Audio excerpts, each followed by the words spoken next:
Hi, this is Glenn Treibitz from Hollywood Piano, and today we're going to talk a little bit about a subject called piano pedagogy. And this is kind of dissecting piano pieces, and I'm joined by two great friends. On the right is Ian Brooks. Ian, welcome. It's good to see you. Thank you. Ian studies piano technique, fingering, how pieces should be played, interpretation. I mean, he's made a lifelong study of this like nobody else. And on my left, I'm joined by our dear friend, Renee Vanasse, and you've heard Renee on a few of our videos on our channel. And as you know, Renee is a great classical pianist. Thank you, Renee, for being here. My pleasure. And, recently Renee played two of the great classical favorites. One, Elise, and those of us who sell pianos, we hear this piece many times per day. And we get a little tired of it, but I thought it would be really fun to have someone who plays the piano at the high level that Renee does play this, because many of you I know are learning this piece and you want to kind of model after someone, and not necessarily on a concert stage with a Horowitz or something like that. So I thought it'd be really fun to have someone that you could listen to and model what you're doing on what she did. And I thought we'd talk about it. And the other piece that Renee played for us recently is Clair de Lune by the great Debussy. And it is probably one of the most lovely pieces ever written. It's hypnotic, it transports you, and it's magical. And Renee played that on the Mason and Hamlin 7-foot double B. But first, guys, let's talk a little bit about Elise, because every pianist plays it, and many of them don't quite get the intention that Beethoven had when he wrote it. So what do you think that a lot of pianists do wrong when they attack or attempt to play Elise? Well, they don't play the whole piece, for one thing. They just play the first part. Okay. And they're always surprised at the key change and the fast part. Mm-hmm. They need probably to be more advanced than they are when they're trying that first part. Right. Because it's not such an easy piece. Once you get into the other movements. Yeah. But everybody plays the very first section. And they play it badly. And how could they play it better? Well, play the right notes, play it in time. Do you find that a lot of people don't play the right notes? Yeah. And what about the timing? The timing. Oh, my goodness. They play it however they want to. Okay. And they don't put the right number of deedle, deedle, deedle, deedle, deedle, deedle at the beginning. I see. They never learn to count. They just put whatever number of deedle deedles they think goes there. What do you think can help somebody learn it better? What can they do to improve how they play Elise? Well, learn the music and use a metronome. Metronome. Mm-hmm. So do you recommend that everybody who learns to play Elise use a metronome with it? Well, if they're having trouble, Mm-hmm. I mean, it's a tool. Right. And not everybody needs the tool. Right. But some people do. And do you think that helps, using the metronome will help somebody be a better pianist? Well, that's a difficult question. I use the metronome religiously, but I use it to help me learn the piece. I start very slow, Mm-hmm. and then I move the metronome up a few notches Okay. to something that I can confront, Right. and then I move it up a few notches until I'm playing it up to speed. And that gets me to the place where I can play the piece. Then the real work begins. Mhm. The musical work begins. So, would you recommend for young pianists who are learning to play a piece like Elise, they play it very slowly and precisely with the metronome, and build it up slowly? If they'll do it, most kids won't. Okay. But if they do that, that will help them. That's the way to really get it. So you keep practicing it and slowly inch up the metronome and play it a little faster and a little faster. Just a little bit at a time. So then you say you get to the musical part. Yes, then you have to get into the part, well, where do I accent it? Where I get louder? Where do I get softer? Do I slow down here? Do I speed up?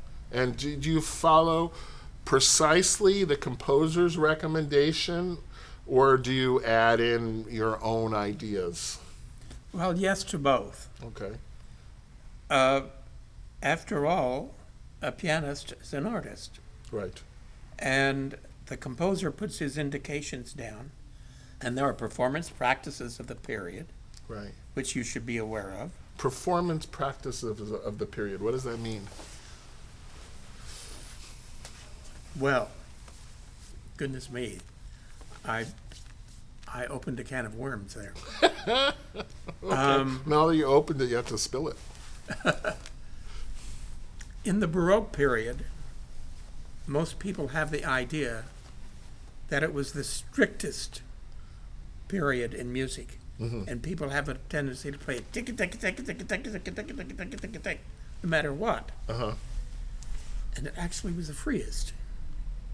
Really? It was. The notes, the rhythm was only, on the paper, was only an approximation. You could play written eighth notes, da da da da da da da da da. They didn't use their thumb mostly. So for us, the rhythms would come out a little distorted. They didn't play da da da da da da da da da.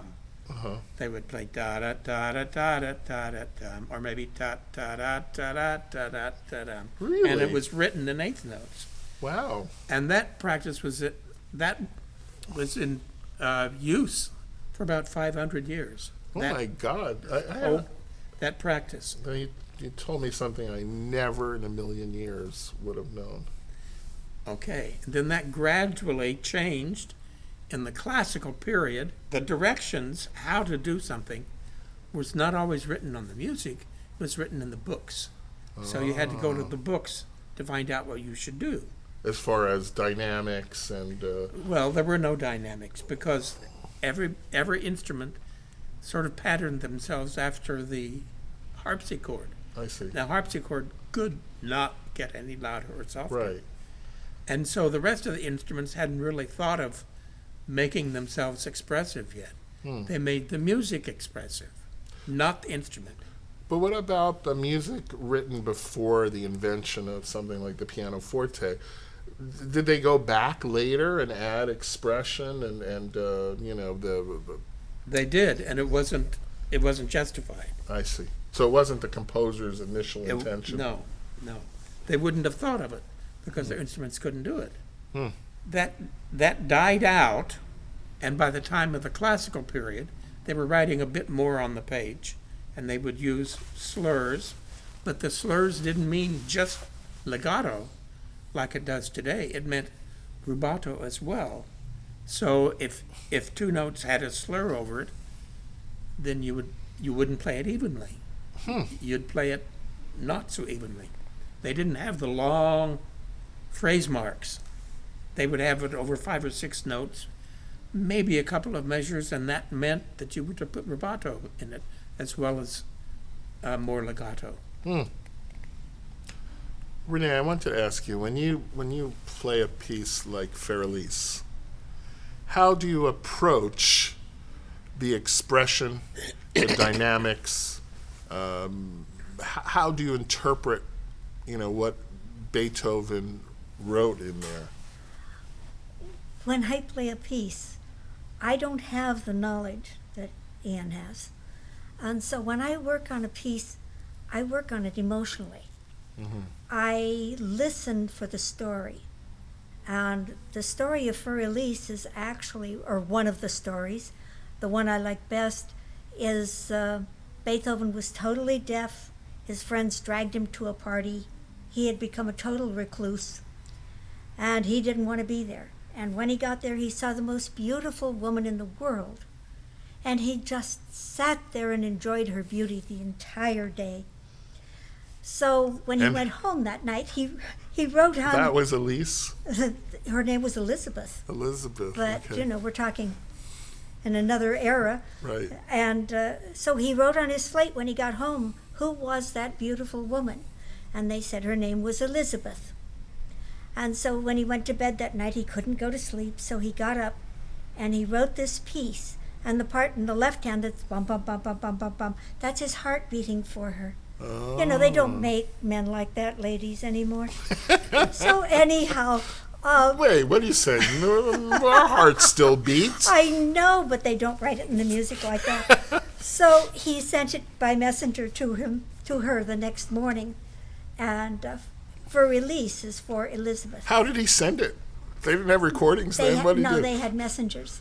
And he came and sang it? Or played it? No, he gave her the music, the sheet music. Okay. So, How cool. yes, anyhow, that's the story that I hear in the music. And so I listen for the emotion of the music. And Ian says, that's not the way it's supposed to be. But I don't have the knowledge that he has, and sometimes I like the emotion over the strict time or the whatever.